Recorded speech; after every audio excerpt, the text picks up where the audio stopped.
Hello everyone and welcome to Everything Emily and Ha ha ha ha. Lol jokes. I'm not going to be talking in front of a camera today. It's going to be a voiceover. If you didn't recognize that clip, that was from my last video. So I just decided to do that part. Anyway, I'm going to be doing a review of the Maze Runner series if you have not seen the title. And I want to talk about it because there's so many differences from the film to the books, and just the books in general were just good. There's a lot of dissecting that needs to go into them, but I don't particularly want to go too much in depth, only for the sheer fact that I don't know what I'm talking about when it comes to books. And I just wanted to debrief on the series because it was just a good series and I just needed to talk to someone about it. So here it is. Anyway, this is going to be a spoiler review, so if you haven't read the books and you don't want them to be spoiled, click off. But if you don't care because you've watched the movies, then stick around. Maze Runner series was written by James Dashner, and it has three main books, and then it's got two prequel books to it as well. So the books are what the movies are based on. There's no movies or anything based on the other two books.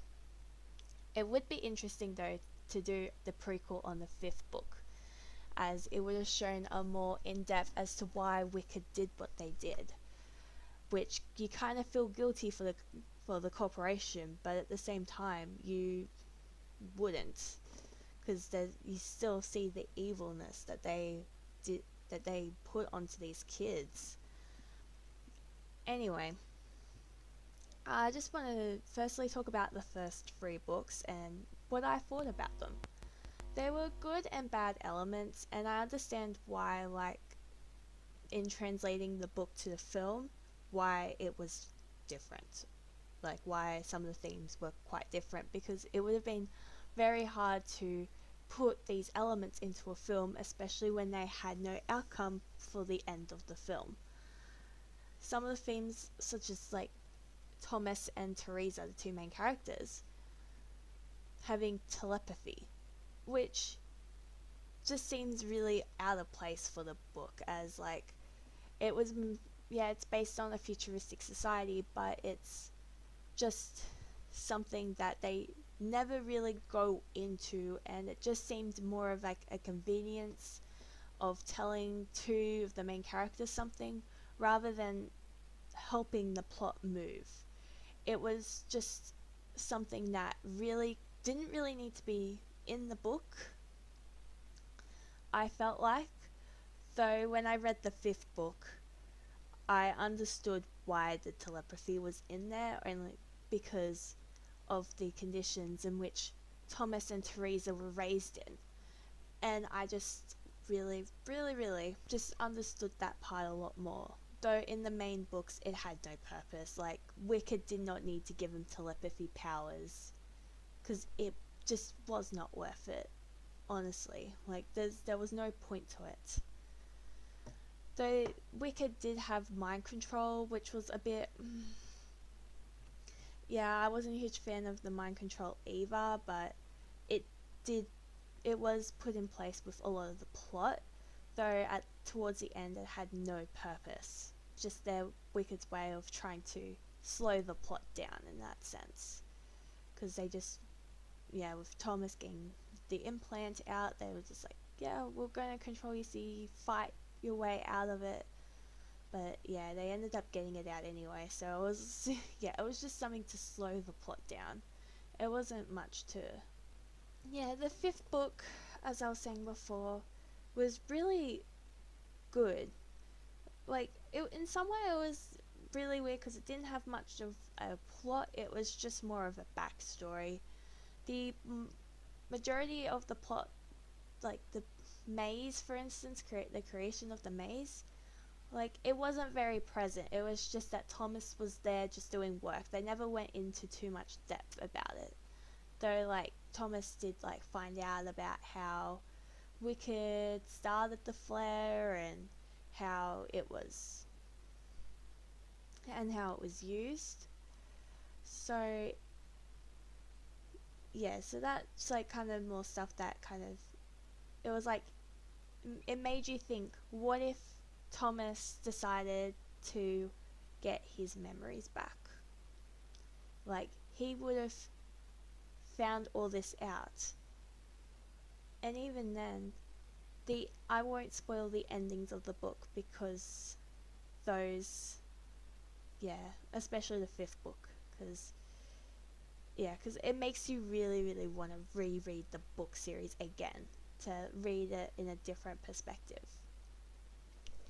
But yeah, like, it's like, well, it really had no purpose, the ending, because Teresa ended up dying, and it was like, well, okay, well, how would Thomas even find out the stuff that he forgot when they swiped his memory?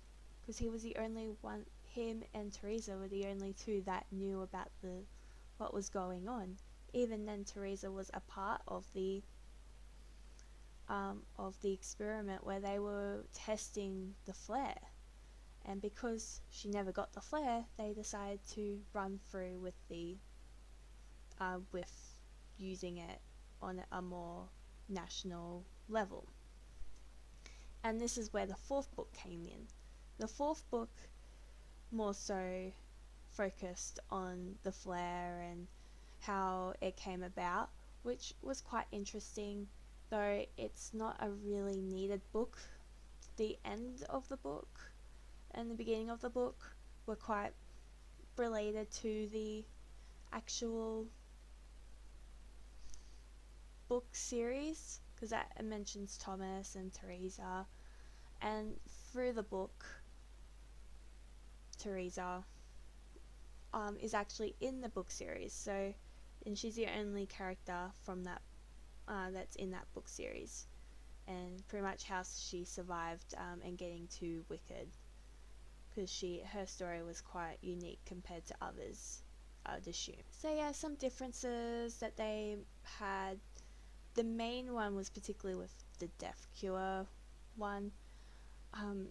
Thomas was assumed to be the person to save everyone, but in the books, they were never close to figuring out a cure.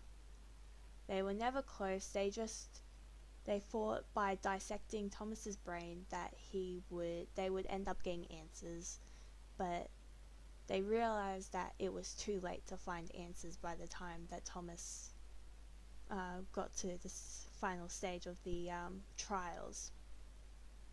And they ended up just moving all the immune people into a new society where they could not be touched by the flare and start a new world, pretty much, in a world that did not have the flare. So that was the main difference that really annoyed me, because they just made it seem like Thomas was such an ass for not going back and saving the world. But there was no point, because the world had already started. It had already gone to shit, pretty much. Yeah, in the first book, Chuck was killed by Gally, but though with the mind control, Gally was actually killed Chuck through mind control, not through being stung by Griever, which was a bit annoying, but having the two different things. But yeah, the common thing with the books and the movies was that they both follow the same narrative, like in Death Cure. Yeah, they both have to have Newt getting sick, they both escape, Minnow was never recaptured by Wicked, as in the movies. And Teresa did betray them, but not in the way that they showed it. She betrayed Thomas by taking him to his death, pretty much. The first book followed quite closely. Second book differentiated, though still followed the same plot points, and the last film completely diverged, though still following the same plot points, where Newt has the flare, Thomas had to kill him, they ended up pretty much taking down Wicked. Yeah, Teresa still died in the thing, and yeah, they all live happily ever after. Anyway, the book series overall was quite good. I enjoyed it for the sheer fact, not because it was so like, it wasn't like sci-fi for me, which was really good. So it was like a mix between like real life in a way, but post-apocalyptic, but not really kind of world. Like, yeah, I recommend it for anyone who's over the age of 13, because it is quite, I think, dark in terms of how it is portrayed. Yeah, and I don't see it as a teen drama, as they don't have a lot of love interests, and like they do allude to it, but they're not focused on it because their main focus is survival, which I actually enjoyed about the book. It wasn't romance, romance, romance. It was, okay, we need to survive. I like you, but I want to survive this with you, kind of thing. It wasn't like they went into long monologues and stuff like that. But yeah, it was, even in the fourth book when it wasn't really alluded to it, like they were obviously love interests in that, but they never focused on it because they were trying to survive in this post Sunflares world, pretty much. Though I do know that there is an adult version to the first 4 books. I couldn't find one for the 5th book, but for the first 4 books there are adult versions. So if you're into more books that have swearing and probably a little bit more gory, those would be books for you. I can't really mention much else about the book series. There's so much to dissect, like the differences and just in terms of the plot. But I feel like it's a good commentary on like how society is going to be like in some way. Like, you know, the Sunflares are, I don't know about the Sunflares, but they could get bad one day. And, you know, this could be something that could potentially be looked at because of, yeah, which is quite scary. But I think it's a good interpretation of how, yeah, how society would work in general. Anyway, this is all I've got time for at the moment. I will see you in another video when I decide to. Anyway, see you later. Bye.